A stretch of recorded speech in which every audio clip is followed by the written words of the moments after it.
নাহমাদুহু ওয়া নুসাল্লি আলা রাসূলিহিল কারীম, আম্মা বা'দ। সম্মানিত উপস্থিতি, সালাত মুমিনের জীবন পথের সঙ্গী, তার হৃদয়ের আনন্দ, তার সব কর্মের অনুপ্রেরণা।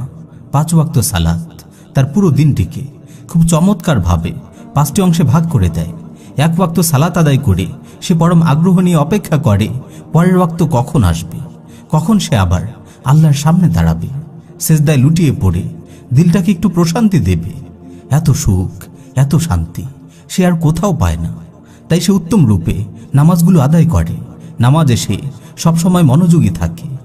নামাজ শেষ করার সাথে সাথে সে পার্থিব কাজে ব্যস্ত হয়ে পড়ে না, বরং হাদিস শরীফে নামাজের পরে যেসব ইস্তেগফার, আজকার ও তাসবিহাত নির্ধারিত আছে সেগুলো গুরুত্ব সহকারে পাঠ করে।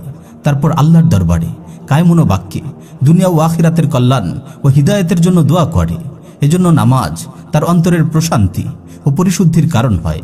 সুনানে নাসাইতে বর্ণিত একটি হাদিস এসেছে, রাসূল সাল্লাল্লাহু আলাইহি ওয়াসাল্লাম বলেছেন, ওয়া জুইলাত কুররাতু আইনি ফিস সালাহ, নামাজের মাঝে আমার চোখের স্নিগ্ধতা রাখা হয়েছে।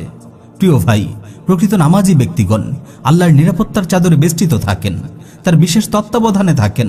ফলে তাদের যখন অনিষ্ট স্পর্শ করে তখন অস্থির হন না, এবং যখন কল্যাণপ্রাপ্ত হন তখন কৃপণ হয়ে যান না। যখনই মুমিনের জীবনে কোনো দুঃখ আসে, মুমিন সবর করে নামাজের আশ্রয় গ্রহণ করে। কারণ আল্লাহ তাআলা বলেন, ওয়াস্তাঈনু বিস-সাবরি ওয়াস-সালাহ, তোমরা সবর ও সালাতের মাধ্যমে আল্লাহর কাছে সাহায্য চাও। জীবনের সুখে দুঃখে, আনন্দ বেদনায় এবং সাফল্য ব্যর্থতায় সালাতই মুমিনের সঙ্গী।